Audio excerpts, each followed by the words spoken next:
Sorry, we had computer problem or internet problems here this morning. Well, let me do this again then. Let me leave this.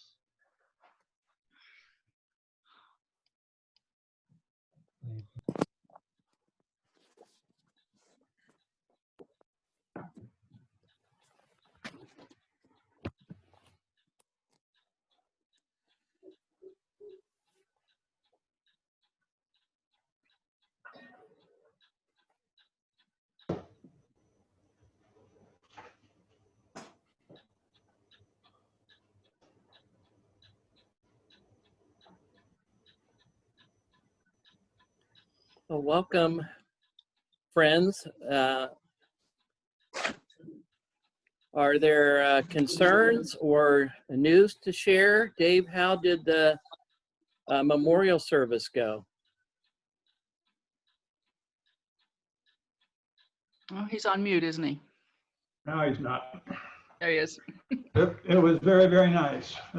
Sylvia did a beautiful job of both of putting together these slideshows through PowerPoint, as well as emceeing the event. And a lot of very nice people said a lot of very nice things. So I think it went as well as it could.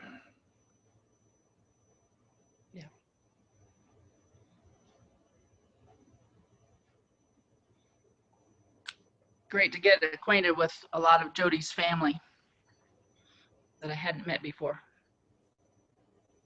Fun people. They said the same thing about you guys. We had about 50 people at the event, and probably about between 20 and 30 online.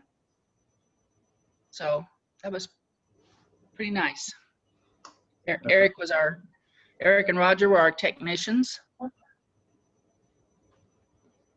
Right now we're trying to get it on YouTube, but the audio was so bad getting it out of the room that we're having to go through and edit everything that we can because many of the people were not audible at all. And that is a very slow process. So. There's Dan Berger. Yay, morning. Daniel. Good morning. I'm between nursing visits. Well, So invite them if I to join us. disappear, don't be surprised. Okay. And our good news, Nancy graduated this week. Done with therapy. Physical therapy. So we don't go to St. Francis. We don't go to Franciscan every 2 or 3 times a week now. So that's been nice. Walked in the woods. And she actually walked in the woods yesterday. Good for you. Well, if everyone would, I'm the worship leader today, so if you want to put yourselves on mute, or I'll put you on mute if you can't do that, we'll go into silence and I'll speak when led.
A few weeks ago, when I was on the schedule to lead worship, I talked about how I thought I was going to talk some about the Bible that morning, and something else came up. But the idea of thinking about the Bible and it's important in our lives has been coming back to me, and even more so over a couple of events that have happened just in the past few days. I grew up, as almost all of you know, in a evangelical Friends church where we had a lot of emphasis placed on the Bible. We won prizes for Bible memorization, and we used to have these things called Bible sword drills, which sounds pretty militaristic for a bunch of Quakers. But the Bible is the sword of the Lord, as it's referred to. And we'd hold our Bibles up like this when the youth group leader would say, "Present arms," or Sunday school teacher, and then they'd yell out a Bible verse, and you'd get it out, and the first person to find it would win. It was to teach us where the books of the Bible and things were. And many of us were encouraged to also have a Bible life verse, a verse that would guide our lives that we pulled out of the Bible. You know, my more serious classmates had things like, "The Lord is my shepherd, I shall not want. For God so loved the world."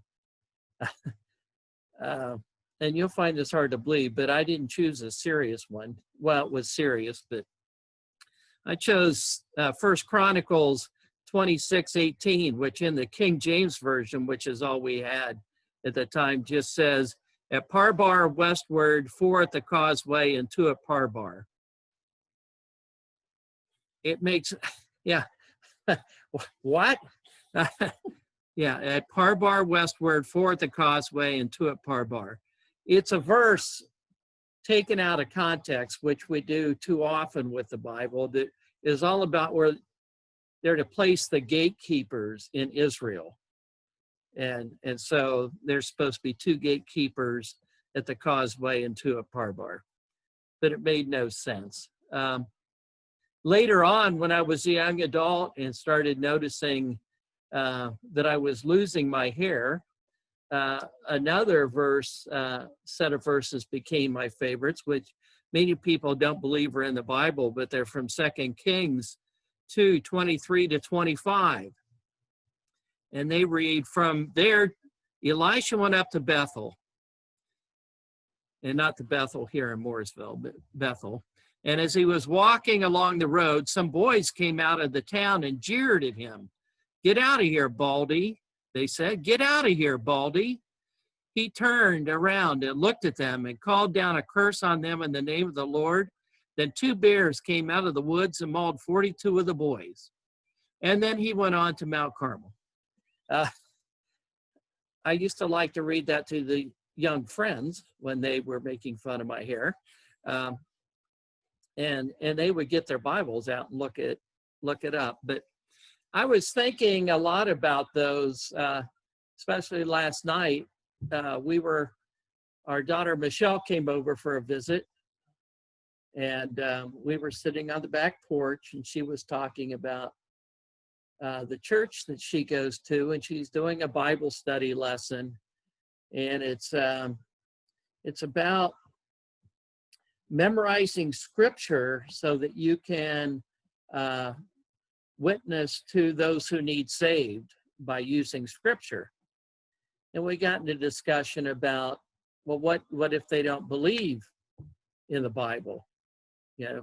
Does that convince people? And what does the Bible really say anyhow? Just like we've done in our Sunday school classes, Christmas stories, investigation, and Easter story investigation, and what's there and what's not there.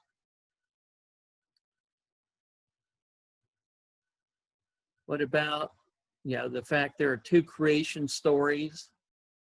What about how many animals did Noah take on the ark? All kinds of things that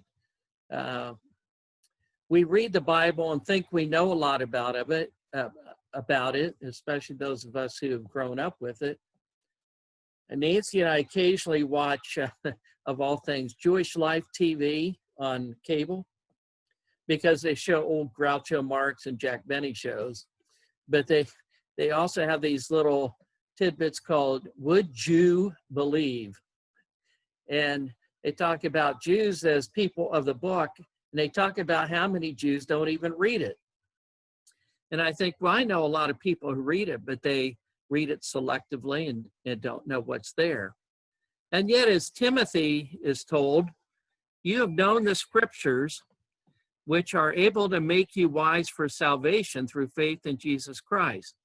All scripture is God-breathed and useful for teaching, rebuking, correcting, and training in righteousness, so that the servant of God may be thoroughly equipped for every good work.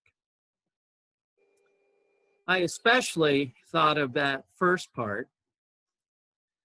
I mean, I've always wondered, Paul wrote that section and he says all scripture. Well, did he know he was writing scripture at the time, or did he mean the Old Testament?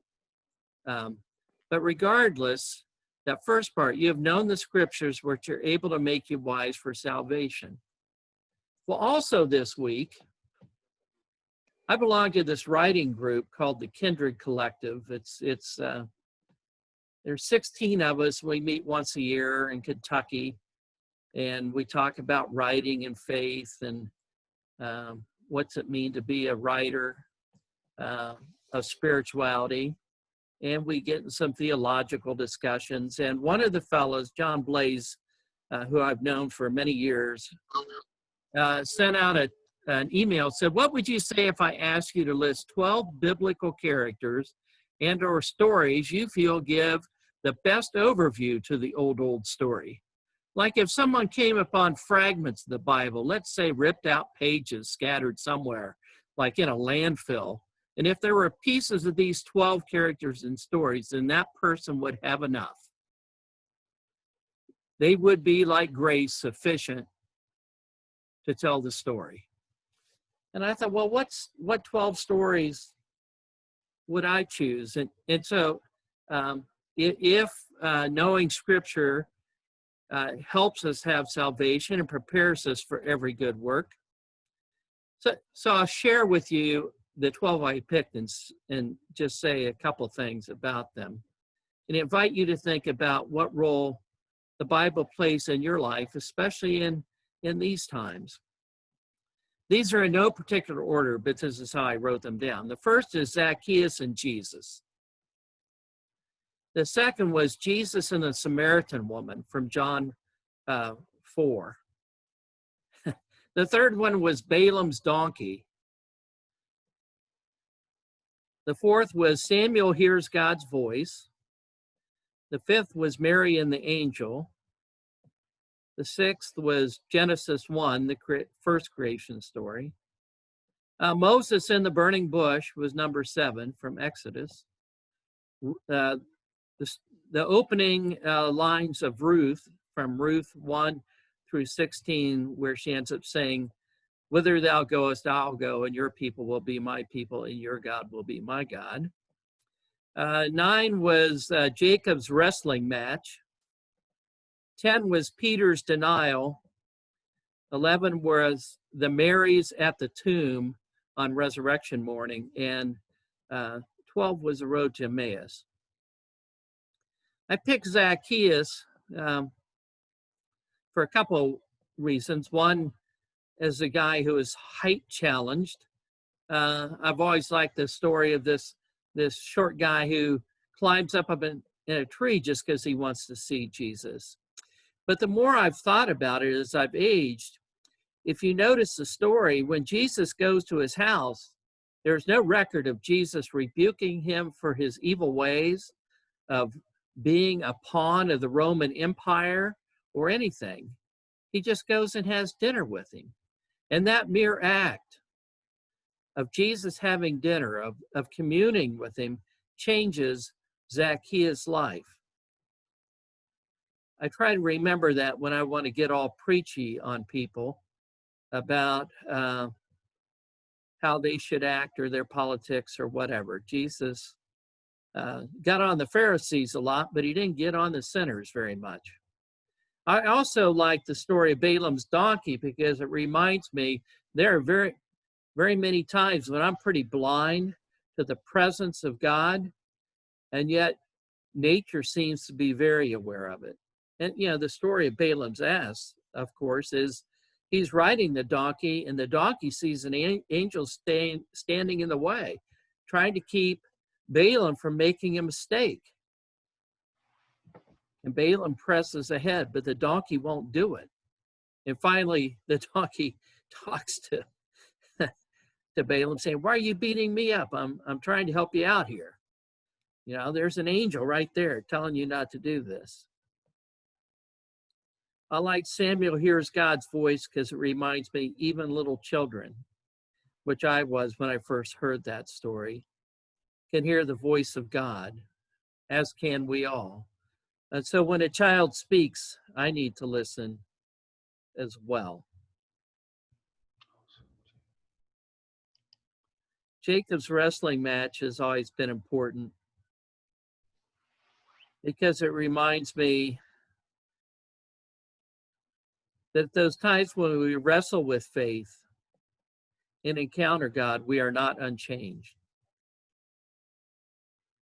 The Bible records after that match, and he wrestled a blessing from God, he still limped the rest of his life.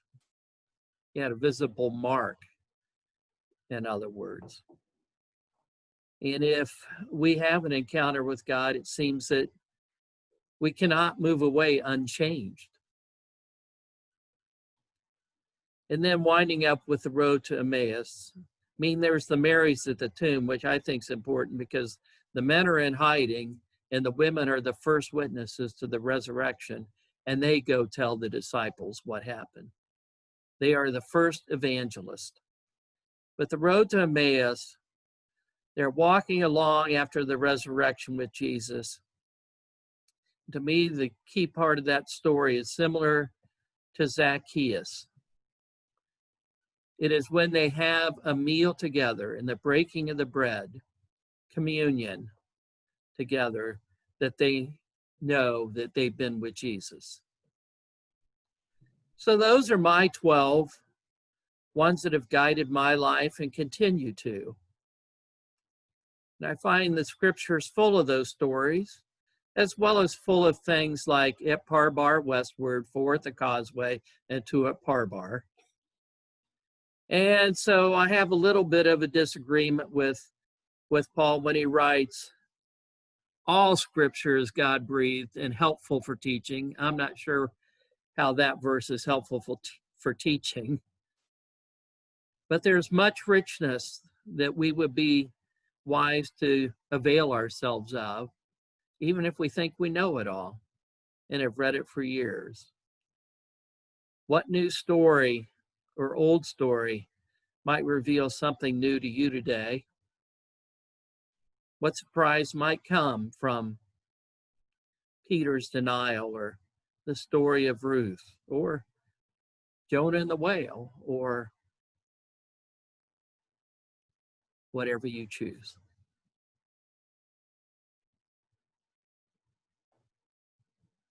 They are useful to make you wise for salvation.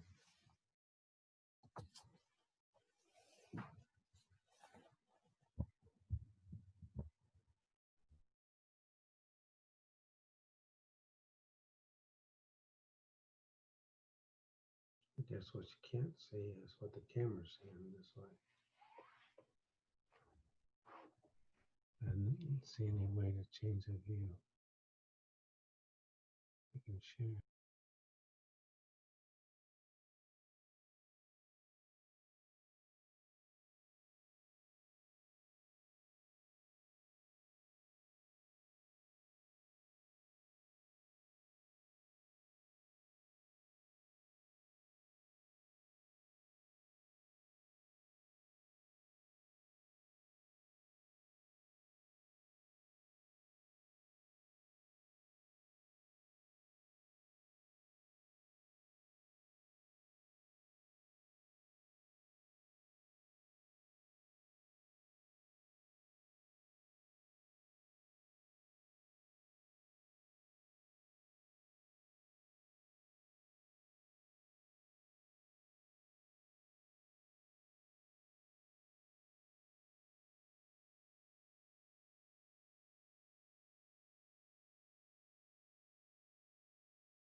we've come to the end of our time today. Is there anything else that needs to be shared before we say goodbye?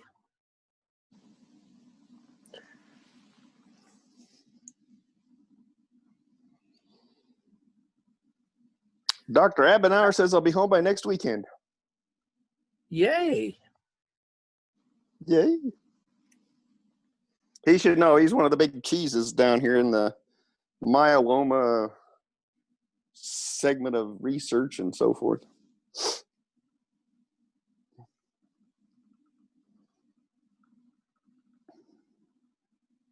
Next Sunday, we'll start our new Zoom through West Newton's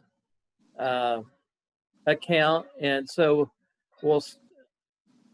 meeting will start at 9:30, but I'll have it on at 9:15. So if people want to visit with each other, because we won't have a time limit. So we'll start at 9:15 to just chat and see each other, and then worship will start at 9:30. I'll send out the new links this week. So. Well, hooray for Dan, and hooray for us all. May God bless us, everyone.